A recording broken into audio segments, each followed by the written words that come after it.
많은 분들의 요청이 있어가지고 오디오북을 해볼까 합니다. 귀로 유튜브를 듣는 분들이 많다고 하더라고요. 그래서 자기 전이나 그럴 때 이제 켜놓고 주무시는 분들이 많아가지고 그런 프로그램도 있으면 좋겠다라고 말씀을 하셨습니다. 그래서 고민을 하다가 오디오북을 한번 해봐야 되겠다. 그래서 반응이 좋으면 여러 가지 고전들을 갖고서 오디오북을 한번 해볼까 합니다. 그래서 처음에는 뭐 할까 하다가 아무래도 저작권 문제에서 가장 자유로운 제 책을 하기로 했습니다. 제 책 중에서 개인적으로 가장 마음에 많이 남는 책, 그 책이 저한테 11계단. 일반적으로는 지대너비앗을 가장 많이 사랑해 주시는데 개인적으로는 11계단이 가장 마음에 많이 남아요. 그 이유가 뭐냐면 제 개인적인 얘기들을 많이 쓰기도 했고, 근데 꼭 그 제 자서전적인 얘기는 아니거든요. 이 11계단이 대충 어떤 내용이냐면 한 소년이 성장해 나가면서 읽게 되는 책들, 그리고 영향을 받았던 여러 가지 컨텐츠들, 그걸 이제 11계단을 거쳐가지고 이제 성장에 이르는 그 과정을 쓴 책입니다. 그래서 어쩔 수 없이 사적인 내용들이 많이 나와요. 고등학교 때, 재수할 때, 대학교 때, 군대 갔을 때, 사회생활 할 때, 그 다음에 뭐 지금에 이르기까지 뭔가 그 내용들이 나오는데 인간의 일반적인 모습을 쓰고 싶긴 했어요. 모든 사람이 마찬가지 아닙니까? 모든 사람들이 다 학생 때가 있고 성장의 과정 중에서 겪게 되는 일들에 대해서 일반적인 인간이 무엇을 느끼고 어떻게 성장해 나가는가를 쓰고 싶었고, 그래서 쓰게 된 책이 11계단입니다. 그래서 요거 한 챕터 한번 오늘 읽어볼까 합니다. 마음에 드신다, 재밌다, 더 필요하다 라고 말씀하시는 분들이 계시면 한 챕터 한 챕터 좀 읽어가도록 하고, 그리고 나중에 뭐 고전들도 읽으면 좋겠죠. 뭐 티벳 사자의 서나 성경이나 공산당 선언이나 어떤 고전들을 같이 읽어보면서 얘기해보는 시간을 가지면 좋을 것 같다라는 생각이 들었습니다. 오늘 별게 다 준비되어 있죠. 마이크도 준비되어 있고 좋은 마이크 있지 않습니까? 오늘 읽을 내용은 11계단에서 첫 번째 챕터를 한번 읽어볼까 합니다. 첫 번째 계단. 제 고등학교 때 모습이 나와 있는 거거든요. 고등학교 때 가장 영향을 많이 받았던 책이 죄와 벌이라는 소설이 있었어요. 제 인생에서 가장 중요한 소설이고 삶의 방향이 크게 바뀌었거든요. 그 내용이 담겨있는 1챕터 읽어보도록 하겠습니다. 첫 번째 계단, 문학, 죄와 벌. 첫 번째 제목은 이제 공부 못하는 학생이라고 되어 있고, 지금 생각해보면 전형적으로 조금 모자란 학생이었다. 밤마다 그런 학생이 있다. 공부를 잘하는 것도 아니고 그렇다고 잘 노는 것도 아닌, 그냥 영혼이 육체를 빠져나가는 것만을 간신히 붙잡고 있는 학생. 나는 그런 학생이었다. 이런 부류의 학생은 스스로는 모르고 있지만 사실은 선생님을 가장 화나게 하는 유형이다. 수업을 듣는 것도 아니고 그렇다고 반항을 하는 것도 아니고 슬금슬금 피해 다니기만 하고 말을 해도 헤헤 웃기만 할 뿐 알아듣지 못한다. 체벌이 있을 당시여서 선생님들은 많이 때리셨고 나는 열심히 잘 맞았다. 10년 가까이 학생들을 가르치고 이제는 대중 강연을 진행하게 되면서 가끔 당시의 선생님들을 생각한다. 표현이 서투른 선생님과 표현이 서투른 학생이 만나면 서로를 힘들게 할 수 있다. 하지만 그렇다고 그 관계를 다만 악의적인 관계라고만 평가할 수는 없다. 좋은 사람들만 모아놓아도 서로를 힘들게 할 때가 있다. 내가 다닌 D고교는 서울의 동쪽 끝에 있었다. 지금은 사라졌는지 모르겠는데 당시만 해도 학교 뒷산을 넘어가면 늪지가 있었다. 그래서였는지 뒷산 쪽을 향한 교실 베란다에 있는 가끔 비쩍 마른 너구리가 올라오고 처음 보는 색깔의 새들이 날아오기도 했다. 나는 수업을 듣지 않고 종일 창밖의 뒷산을 보았다. 계절마다 색을 바꾸는 나무들을 보며 그렇게 하루를 잘 견뎌냈다. 수업을 듣는 것도 아니고 학원을 다니는 것도 아니니 성적은 늘 형편없었다.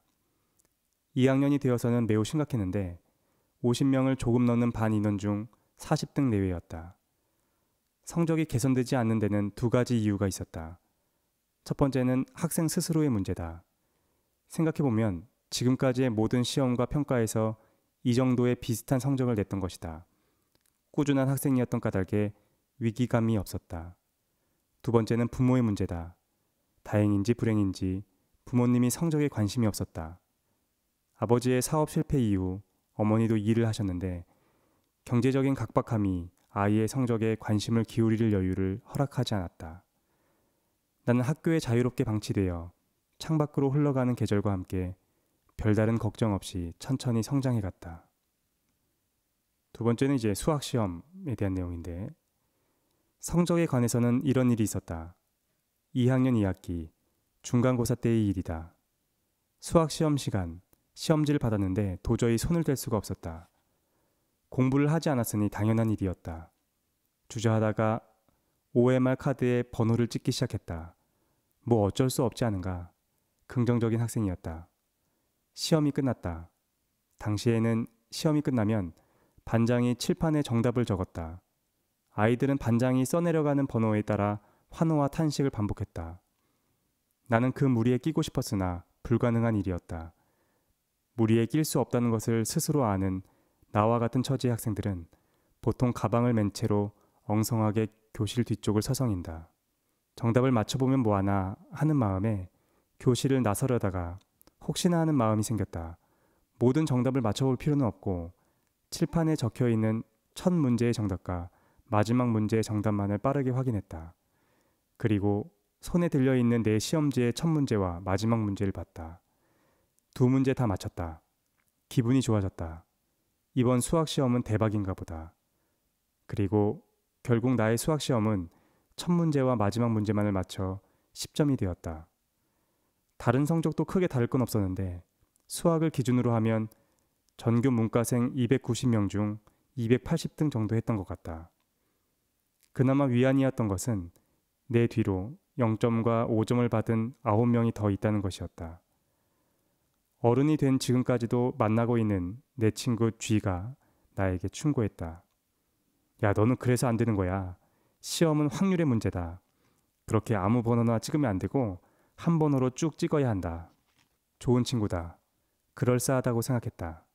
나중에 안 사실이지만 G 역시 그 수학 시험에서 나와 동일하게 10점을 받았다. 당시에는 그 사실을 몰랐던 까닭에 다음 시험에서는 쪽팔리거나 말거나 한 번호로 찍어야겠다고 다짐했다. 곧 기말고사가 찾아왔다. 고등학교 2학년의 마지막 시험이었다. 수학 시험 시간, 시험지를 넘겨받은 아이들은 연습장에 무엇인가를 빠르게 적어갔으나 나는 평온했다. 오늘 모든 문제를 관통할 하나의 번호를 찾아내기에는 시간이 충분했다. 합리적으로 생각했다. 지금까지의 모든 시험 중 정답으로 가장 많이 나왔던 번호는 무엇인가? 가장 적은 리스크와 가장 큰 이익을 가져다 줄 번호는 무엇인가? 생각 끝에 나는 4번을 선택했다. 어떤 이유인지는 알 수 없지만 사지선다형의 문제에서는 3번이, 오지선다형의 문제에서는 4번이 정답일 것 같다는 생각이 사람들 사이에 널리 퍼져 있다. 정성스럽게 OMR 카드에 한 줄로 마킹을 했다. 결과적으로 나는 3문제를 맞춰 15점을 받았다. 여기까지가 이제 제 고등학교 때 얘기고, 이제 인생의 첫 번째 책에 대한 얘기가 나옵니다. 인생의 첫 번째 책. 교실 창밖의 뒷산에는 눈이 쌓였다. 겨울방학이 찾아왔다. 방학을 맞는 마음이 예전 같지 않았다. 이제 곧 고3이 된다는 게 믿기지 않았다. 스트레스는 없었다.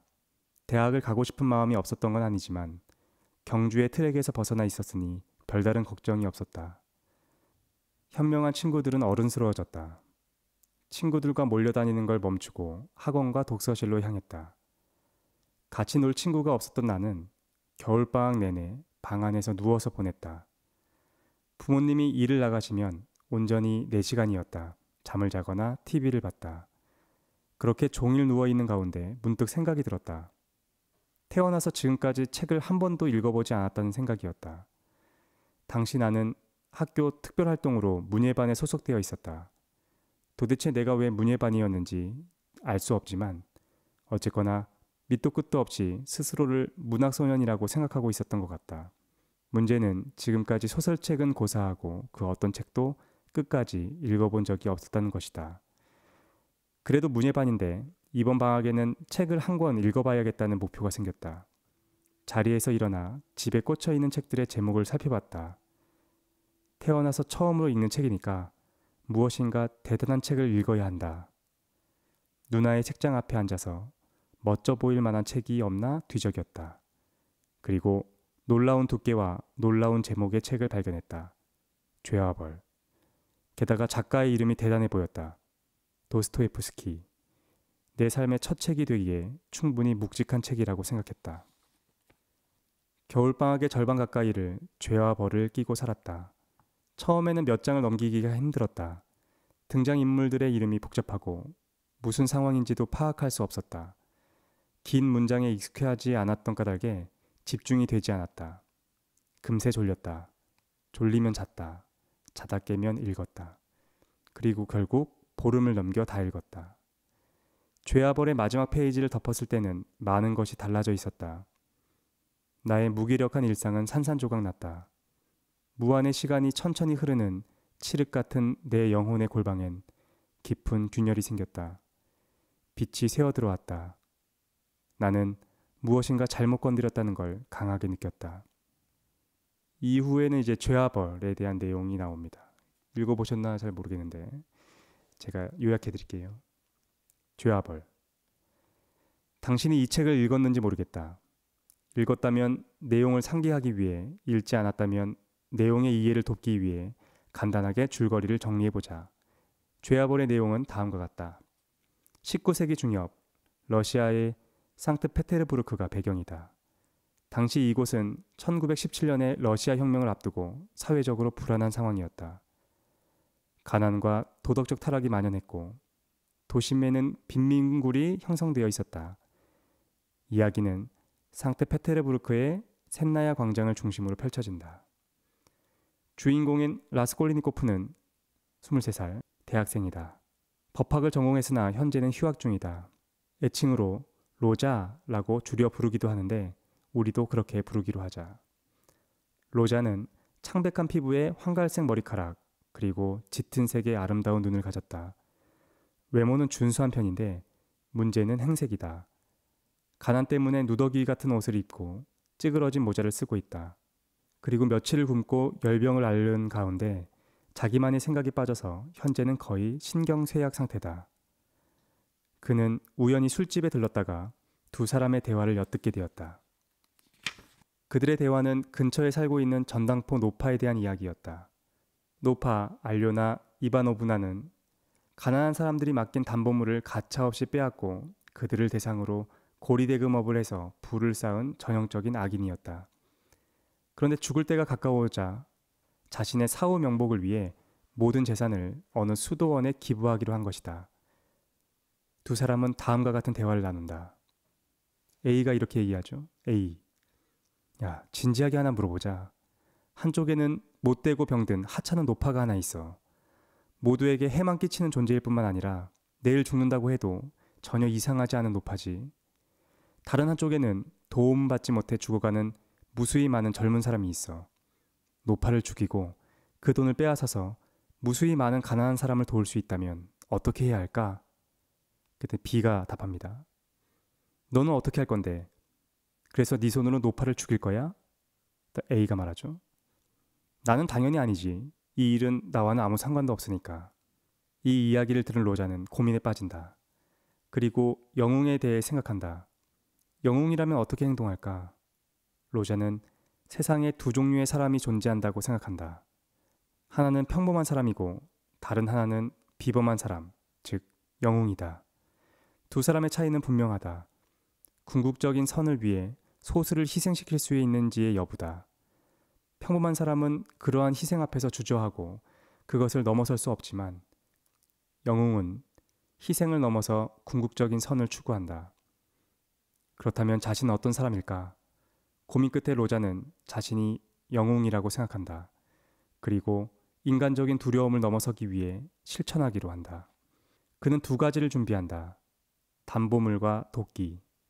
담보물은 나무 토막에 철판을 덧대고 종이로 꼼꼼하게 포장해서 은으로 된 담뱃갑처럼 보이게 만들었다. 도끼는 코트 속 겨드랑이에 올가미를 달아 숨겼다. 그리고 노파를 찾아갔다. 노파의 전당포 문 앞에서 배를 당긴다. 의심 가득한 눈빛으로 노파는 문을 연다. 로자는 담뱃갑을 맡기는 척하다가 노파가 방심한 사이에 도끼를 꺼내 노파를 살해한다. 그리고 하필이면 그때 집 안으로 들어서던 노파 여동생도 당황한 나머지 살해한다. 운 좋게 사람들의 눈을 피해 도망친 로자는 훔친 물건들을 한적한 골목의 바위 밑에 숨겨놓는다. 계획은 실행되었다. 하지만 로자는 고통에 휩싸인다. 무엇인가 잘못되었다는 생각이 든다. 자신은 궁극적인 선을 위해 평범한 사람들의 도덕적 한계를 뛰어넘은 것이라고 믿고 있지만 알 수 없는 죄책감과 공포에 사로잡힌다. 이후 로자는 고뇌 속에서 다양한 사건과 마주친다.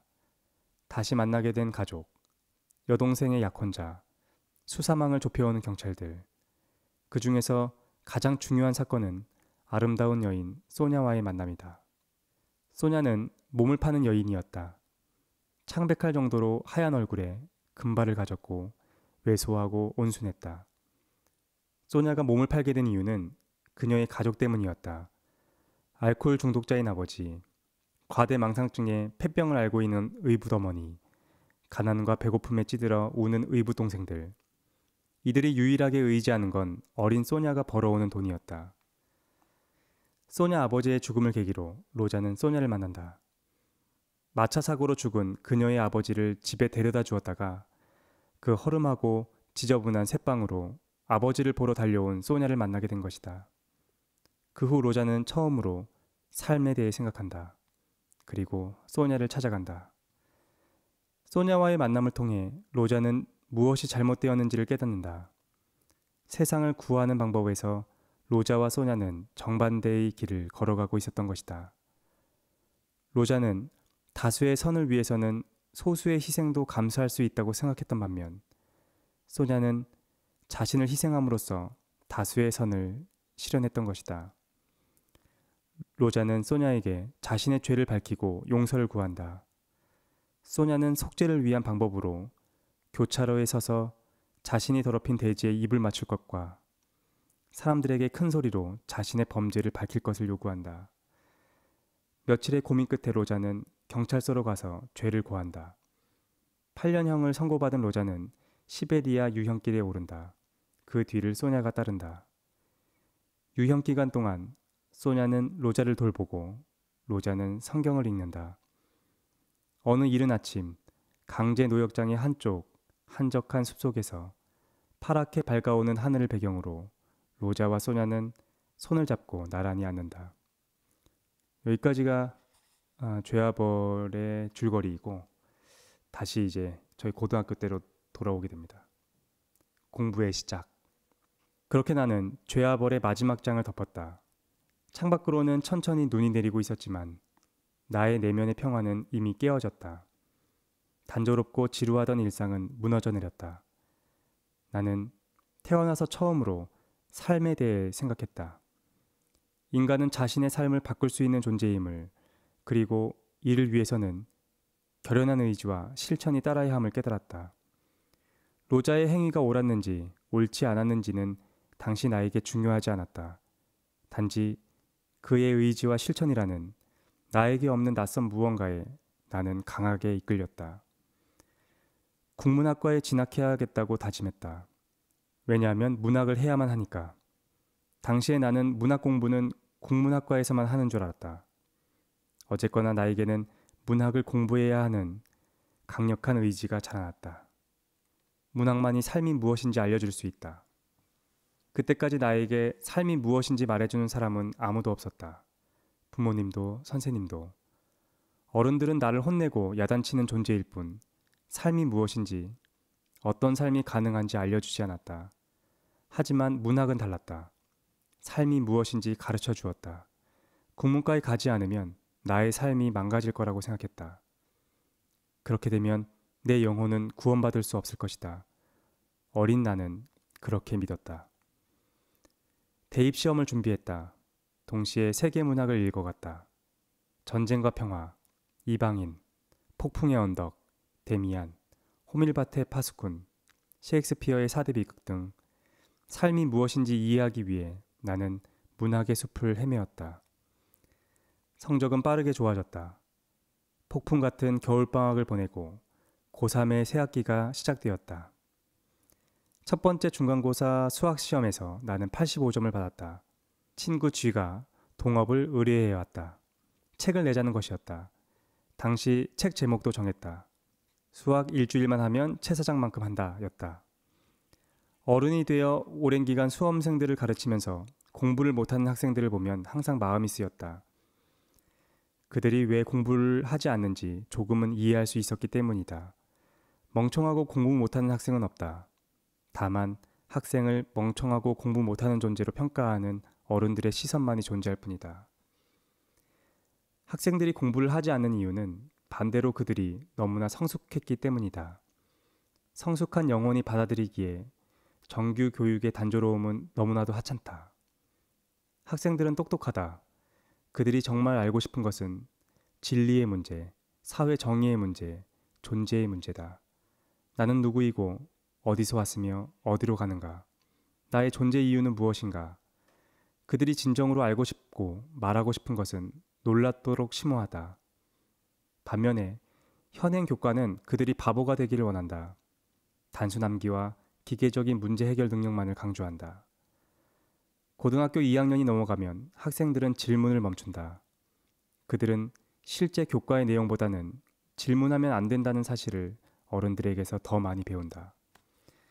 성숙하고 똑똑한 학생일수록, 주체적이고 심오한 학생일수록 현행 교육 시스템에 적응할 수가 없다. 반면 지금의 교육 시스템은 변태를 길러내기에 적합한 구조를 갖고 있다. 건강하고 생명력 넘치는 나이에 자신의 욕구를 억제할 줄 알고 친구나 가족의 안타까운 삶에 무관심할 정도로 자신의 좋은 성적을 위해 반복적인 노력을 기울이는 기형적인 학생만이 좋은 평가를 받을 수 있는 구조다. 학교에 적응하지 못하는 학생이 더 건강하고 정상적인 학생일지도 모른다. 건강한 보통의 학생들이 정규 교육 시스템에 적응해 공부를 시작하기 위해서는 그들의 영혼에 어울리는 가치가 부여되어야 한다. 좋은 성적을 얻거나 좋은 대학에 가기 위해 혹은 좋은 직장을 얻고 먼 미래에 풍요롭게 살기 위해 공부를 해야 하는 것이라고 말해준다면 이 성숙한 영혼들은 흉내만 낼 뿐 진심으로 공부하려고 하지 않을 것이다. 나의 삶에 대한 존재론적 가치가 부여되어야 이들은 비로소 움직인다. 자신이 진정으로 가치 있는 일을 해내기 위해 공부하고 있음을 학생 스스로가 이해해야 한다. 개인의 한정적인 경험이 모든 다채로운 상황을 설명할 수는 없겠지만 나의 개인적인 경험은 그랬다. 단조롭고 무의미한 삶에서 탈출하기 위해 문학을 해야만 했고 문학을 공부하기 위해 국문과에 가야만 했으며 국문과에 가기 위해서는 대입시험을 잘 치러야 했다. 그리고 이제 독자분들께 이제 질문을 제가 던지는 부분이 있는데 첫 번째 질문입니다. 첫 번째 질문. 잠시 죄와벌의 내용으로 돌아오자. 당신에게 물어보고 싶은 것이 두 가지 있다. 첫 번째 질문은 다음과 같다. 질문 1. 내가 로자라면 어떻게 할 것인가? 우리는 삶 속에서 무수히 많은 순간에 로자가 된다. 소수의 무가치한 것을 희생함으로써 절대적 다수의 선을 실현할 수 있는 순간이 찾아온다. 우리 앞에는 벌레 같은 노파가 하나 있다. 이기적일 뿐만 아니라 심지어 사회에 해가 되는 존재다. 그녀는 어려운 사람들의 상황을 이용해 그들을 갈취하고 타인의 생명을 좀먹는다. 그리고 얼마 지나지 않으면 알아서 죽게 될 것이다. 내가 그녀를 살해한다고 해도 아무도 슬퍼하지 않을 것이고 절대로 들키지 않을 것이다. 그리고 중요한 것은 내가 지금 그녀를 살해한다면 그녀의 사후에 무의미하게 사용될 그녀의 재산을 이용할 수 있다는 것이다. 그 재산으로 착하고 불쌍한 다수의 사람을 살릴 것이고 많은 사람이 어려움을 극복하고 새로운 삶을 시작할 수 있도록 도울 수 있을 것이다. 나는 어떻게 할 것인가? 혹은 나는 어떻게 해야만 하는가? 어떤 사람들은 이 질문을 공리주의적 문제로 쉽게 치환해서 생각한다. 즉, 노파를 살해해도 괜찮은가? 라는 질문이 최대 다수의 최대 행복을 추구하는 공리주의적 관점을 대변한다고 생각하는 것이다. 공리주의에 대해서 잠시 정리하고 이야기를 계속해보자. 공리주의는 윤리란 무엇인가?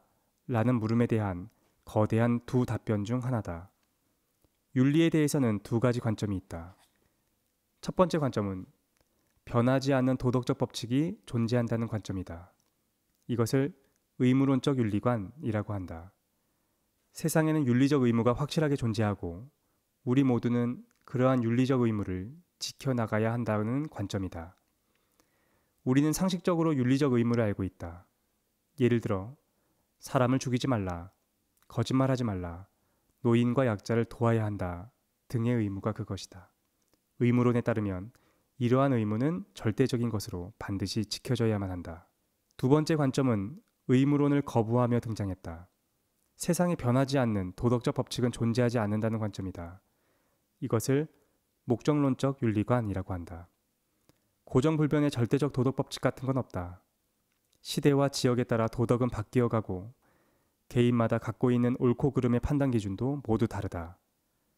그래서 우리가 도덕적이라고 말할 수 있는 것은 행복밖에는 없다. 여기서의 행복이란 궁극적이고 절대적인 도덕과는 반대되는 단어다.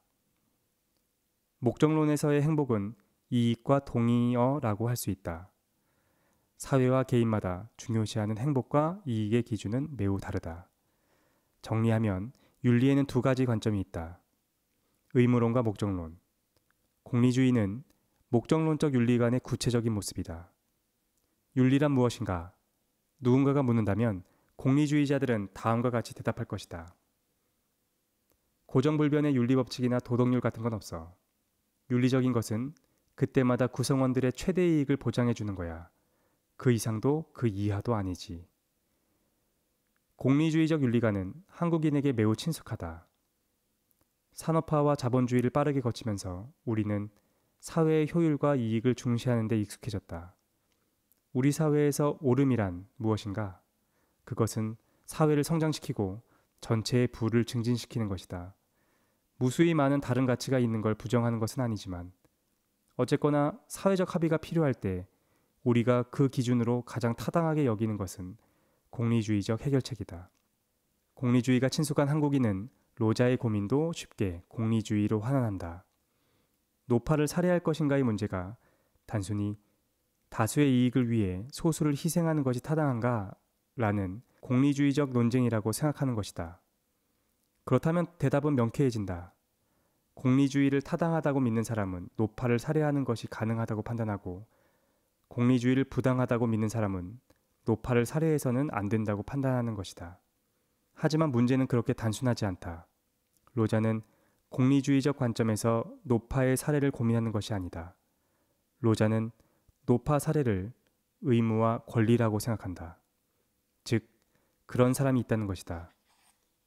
허가된 사람, 벌레 같은 노파를 살해할 수 있게 허락된 사람, 보통 사람들의 도덕적 족쇄를 뛰어넘을 수 있는 사람, 그러한 권리를 가졌을 뿐만 아니라 반드시 그러해야만 하는 의무를 가진 사람이 있다는 것이다. 이 사람이 바로 영웅이다. 두 번째 질문은 이러한 사람에 대한 질문이다. 이제 여러분에게 드리는 두 번째 질문이죠. 당신에게 묻고 싶은 두 번째 질문이 있다. 사실 앞선 첫 질문은 이 대답을 한 이후에야 비로소 해결될 수 있다. 두 번째 질문은 다음과 같다. 질문 2. 영웅에 대한 로자의 사상은 타당한가? 소설에서 로자는 휴학 중인 법학도로 잡지에 논문을 발표한 것으로 나온다. 예심판사와 로자의 대화를 통해 논문의 주요 내용이 드러난다. 당신을 위해 로자를 데려왔다. 함께 인터뷰해 본 후 그의 사상에 대해서 평가해보자. 이제부터는 이제 진행자와 로자의 인터뷰 형식으로 이제 글을 썼는데 우선 진행자가 로자한테 물어봅니다.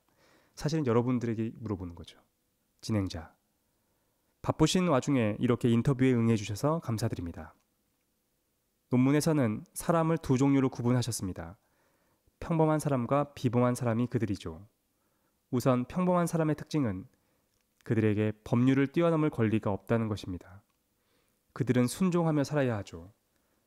그것은 단지 그들이 평범한 사람이기 때문입니다. 반면 비범한 사람의 특징은 그들이 법률을 뛰어넘을 권리를 가졌다는 것입니다. 그들은 온갖 범죄를 저질러도 괜찮은 거죠. 그것은 그들이 비범한 사람이기 때문입니다. 맞습니까? 로자가 답합니다. 대체적으로 맞지만 뭔가 오해가 있습니다. 비범한 사람이 무조건 범죄를 저질러도 된다는 건 절대 아닙니다. 단지 비범한 사람이 모종의 권리를 가질 수 있다는 것입니다. 쉽게 말해서 사회의 관습, 도덕, 종교에 예속되는 것이 아니라 스스로의 양심이 허락하는 범위 내에서 현실의 장애물을 뛰어넘을 권리를 갖는다는 것이지요. 예를 들어 전 인류의 구원이나 사회 전체의 도덕성 증진 등을 위한 자신의 사상을 실행하기 위해서라면 어느 정도의 희생을 감수할 수 있는 권리가 주어진다는 것입니다. 쉬운 예를 하나 더 들어봅시다. 어떤 물리학자가 인류에게 공헌할 수 있는 혁신적인 에너지 기술을 발명했다고 가정해 보겠습니다. 값싸고 공해를 만들지 않는 영구적인 에너지인 까닭에 이제 인류는 빈곤의 문제를 극복하고 새로운 시대로 나아갈 수 있게 되었습니다. 그런데 문제가 발생했지요. 석유 자원 수출로 경제를 유지하는 국가들과 기득권을 가진 글로벌 석유 회사들이 이에 반발하기 시작한 것입니다. 그들은 미디어를 이용해서 악의적인 기사를 쏟아내고 학계와 기업에 압력을 가함으로써 신기술을 은폐하려 하고 있습니다. 이제 물리학자는 어떻게 해야 할까요? 그에게는 이를 방해하는 악의적인 개인과 기업을 제거할 권리가 발생하며 심지어 그렇게 해야만 하는 의무마저 부과될 것입니다. 하지만 그 물리학자가 아무나 죽이고 도둑질을 할 수 있는 권리가 있는 것은 아니죠. 진행자가 다시 묻습니다. 역사 속에서 이러한 인물을 찾을 수 있을까요? 로자가 답하죠. 고대 그리스 스파르타의 전설적인 입법자 리크로고스, 아테네의 혁명가이자 개혁가인 솔론, 이슬람의 창시자인 무함마드, 유럽을 정복했던 나폴레옹 등을 들 수 있겠습니다. 생각해보면 이들은 당시 법과 관습의 관점에서 보면 모두 범죄자나 범법자라고 할 수 있습니다. 공통적으로 그들은 그때까지 신성되어 온 오랜 전통을 파괴하고 유혈 혁명이 도움이 된다고 판단하면 그 피 앞에서도 전혀 주저하지 않았습니다. 물론 이렇게 위대한 사람들에게만 해당되는 것이 아닙니다. 이런 이들은 평범한 사람들이 살고 있는 사회에서도 발견됩니다. 사회에서 조금이라도 벗어난 사람들, 즉 새로운 무언가를 말할 능력을 조금이라도 가진 사람들은 그 본성상 필연적으로 범죄의 가능성을 담재하고 있을 수밖에 없는 것입니다. 진행자가 다시 묻죠. 당신의 주장은 매우 엘리트주의적인 관점에 치우쳐 있다는 생각이 드는군요. 엘리트주의는 세상을 엘리트와 매스로 구분하고 모든 권한과 권리를 엘리트에게 부여하는 것이 정당하다고 주장합니다. 그것이 효율적인 동시에 대중의 이익에도 부합하기 때문이라는 거죠. 로자가 답합니다. 저의 사상은 엘리트주의와는 차이가 있습니다. 엘리트주의의 정당성은 사회의 효율성과 이익에서 나오지만 저는 비범한 사람들의 권리와 의무는 자기 자신에게서 발현된다고 생각합니다. 내면의 양심에 따라 피를 뛰어넘는 것을 스스로 허용할 수 있는 것이지요. 물론 대중들은 이러한 비범한 사람들이 등장하면 그들을 받아들이지 못하고 그들을 처형하고 목매달려고 애쓸 것입니다. 대중들은 자신에게 부여된 보수적인 사명만을 이행하는 것이지요. 하지만 다음 세대에 가서는 바로 이 대중이 처형된 자들을 숭배하고 그들에게 경배하게 될 것입니다. 진행자가 다시 반박합니다. 그건 매우 위험한 생각인 것 같습니다. 이런 경우가 발생할 위험이 있지 않습니까? 평범한 사람이 자기는 비범한 사람이라고 생각하고 자신의 허황된 이념을 실현하기 위해 사람들을 희생하기 시작할 수도 있지 않습니까? 로자가 답합니다. 실제로 그러하지요. 평범한 사람들 중 많은 사람이 자신을 선각자로 생각합니다. 그래서 비범한 사람들을 알아보지 못하고 그들을 제거하기 위해 쓰지요. 하지만 문제가 될 것은 없습니다. 그들은 위협이 되지 않습니다. 그들은 천성이 평범한 사람들이기 때문에 절대 멀리 나아가지 못하거든요. 당신은 어떻게 생각하는가? 로자의 사상에는 두 가지 주장이 섞여 있다. 세상은 평범한 사람과 비범한 사람으로 나뉜다는 주장과 비범한 사람인 영웅은 자신의 양심에 따라 법과 도덕 그리고 희생을 뛰어넘을 권리가 있다는 주장. 갓 19살이 된 나는 열광했다. 지금까지 한 번도 의심해보지 않았던 법, 도덕, 관습, 종교를 넘어설 수 있는 사람이 있으며 그가 바로 영웅이라는 로자의 생각은 난생 처음으로 삶에 대해서 사유하게 된 나에게는 충격으로 다가왔다. 세상에는 착하고 선한데 너무나도 가난한 사람들이 있지 않은가. 반면 범죄자와 사기꾼과 악한 사람들이 너무나도 부유하게 살고 있지 않은가. 지금까지는 이해할 수 없었던 세상의 부당함과 불공평함은 어쩔 수 없는 것이 아니라 충분히 치유할 수 있는 것이었다. 사회의 부조리란 선구적인 영웅에 의해서 해결될 수 있다는 깨달음에 나는 열병을 앓았다. 당시의 나는 그랬다. 지금의 당신은 어떠한가? 그다음에 첫 번째 계단이라는 이제 챕터입니다. 만약 도스토옙스키가 죄와 벌을 통해서 지향해야 하는 인물을 설정했다고 한다면 그것은 로자보다는 소냐에 가까울 것이다. 로자는 결국 소냐를 통해 깨닫는다. 사상과 사유의 구름 속이 아니라 현실을 살아가야 한다는 사실을. 어른이 되어 다시 읽은 죄와 벌은 나로 하여금 소냐의 삶에 더 귀 기울이게 한다. 주어진 삶과 고통을 묵묵히 감내하고 그 안에서 스스로의 구원을 찾는 모습은 나에게는 더욱 도달하기 어려운 이상향처럼 느껴진다. 하지만 이제 막 19이 된 나는 폭풍 같은 로자의 말과 사상에 더 크게 매료되었다. 중요한 것은 어른이 된 내가 19의 나를 만난다 하더라도 소냐의 삶에 더 귀 기울여야 한다고 말해줄 수는 없다는 것이다. 왜냐하면 누구나 자신만의 시간이 필요하기 때문이다. 여행을 마친 사람이 여행을 시작하는 사람에게 아무리 여행의 장단점과 주의사항을 말해줘봤자 소용없다. 스스로 밟아가야 한다. 직접 경험하고 실패하고 배우는 과정을 통과해야 한다.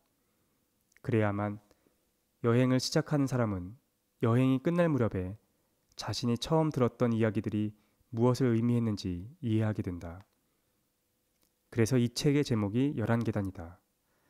충분한 시간과 경험이 주어지지 않은 가운데 자신의 궁극적인 모습으로 한 번에 도약하는 사람은 없다. 인생이라는 긴 시간 동안 우리는 자신만의 계단을 밟고 올라가야 한다. 당신도 기억하고 있을 거라 생각한다. 세계가 무너지는 것을 처음으로 목도했던 때를 말이다. 견고하던 세계에 균열이 가고 삶의 방향을 크게 바꿔야만 했던 시점을 나는 비교적 정확히 기억하고 있다. 그건 고등학교 2학년이 끝나가던 겨울방학, 죄와 벌의 마지막 장을 덮었을 때다. 나의 첫 번째 계단은 문학이었다. 여기까지가 11계단의 첫 번째 계단. 제가 문학을 접하게 됐던 부분에 대해 쓰고 있습니다. 좀 정리가 필요하죠. 말로 하면은 이제 귀에 잘 안 들릴 때가 있습니다. 말하고자 하는 건 이거였어요. 그러니까 무기력하기만 했던 고등학교 2학년, 고등학교 3학년 때 이제 처음으로 죄와 벌을 접하게 되면서 바꿀 수 있다는 것을 알게 됐던 것 같아요. 모든 사람은 태어날 때 보수적인 성향을 띠게 됩니다. 사람뿐만 아니라 모두 동물들도 마찬가지일 거고. 왜냐하면 내가 세상에 처음 던져졌을 때 우리는 세상을 있는 그대로 그냥 받아들이기만 해요. 거기에 저항할 생각을 하는 거는 한참이 지난 뒤여야 되는 거죠. 그래서 모든 존재는 보수적입니다. 저도 그렇게 생각했던 것 같아요. 법, 도덕, 종교, 관습, 부모님의 말씀, 사실 이런 거는 따르고 지켜야만 하는 것이지 그것을 넘어설 수 있다라고 생각해보지는 못했던 것 같아요. 19살이 될 때까지. 그러다가 이제 죄와 벌을 읽으면서 로자를 보고 알았던 거죠. 그러니까 로자는 사실 범죄자 아닙니까? 왜냐하면 다수의 행복을 위해 가난한 사람을 돕겠다는 마음에 전당포 노파를 살해하잖아요. 이 로자의 행위를 보고 범죄자지, 살인자, 나쁜 놈 이렇게 단순하게 얘기할 수 있는 건 아닌 것 같아요. 왜냐하면 그건 너무 그 소설을 현실로 읽는 거고 로자가 어떤 고민을 했고 도스토옙스키가 왜 로자라는 존재를 통해서 무엇을 말하려고 했는지를 생각하는 게 더 나을 것 같다는 생각이 듭니다. 그러니까 도스토옙스키가 로자의 행위를 통해서 우리한테 던지는 질문은 그거죠. 법과 도덕, 종교와 관습, 우리가 절대로 안 된다고 하는 것, 그것을 뛰어넘는 존재가 있을 수 있는 것이냐. 그리고 그 존재가 대중들은 범죄자라고 얘기하겠지만 실제로는 스스로의 정당성과 윤리를 갖고서 그렇게 등장하는 인물이 있지 않겠는가. 그거를 우리에게 던지는 것 같아요. 소설이나 텍스트를 단순하게 해석하는 사람은 이렇게 얘기할 수도 있을 겁니다. 야, 그럼 범죄를 조장하는 거냐, 살인자를 옹호하는 거냐. 너무 단편적인 해석인 것 같고, 이 질문은 살인이라는 극단적인 사례를 들고 있지만 모든 이에게 던지고 있는 겁니다. 우리는 우리한테 주어진 질서, 규율, 규칙 그것을 지키고 받아들이기만 할 것인가, 아니면 자신의 의지나 자신의 도덕성, 윤리성에 비추어 그것을 넘어설 것인가. 사실은 현실의 울타리 안을 살아가는 모든 존재가 고민해봐야 되는 이야기들 죄와벌은 하고 있다라는 생각이 듭니다. 여기까지가 이제 제 고등학교 때 죄와벌을 읽었던 내용이고, 마이크가 점점 내려가가지고 저도 같이 점점 이렇게 내려가고 있는데, 다음에 이제 오디오북에서는 요 다음 얘기 재수를 하게 됩니다. 성경을 읽게 되거든요. 그 내용을 다음 시간에는 얘기하도록 하고, 오늘 오디오북은 여기까지 하도록 하고, 이걸 청취하고 계신 한 3분의 2는 지금쯤 주무시고 계신 것 아닌가, 그런 생각이 듭니다. 좋은 꿈 꾸시고 그 다음에 다음 시간에 만나 뵙는 걸로 하겠습니다. 마치겠습니다.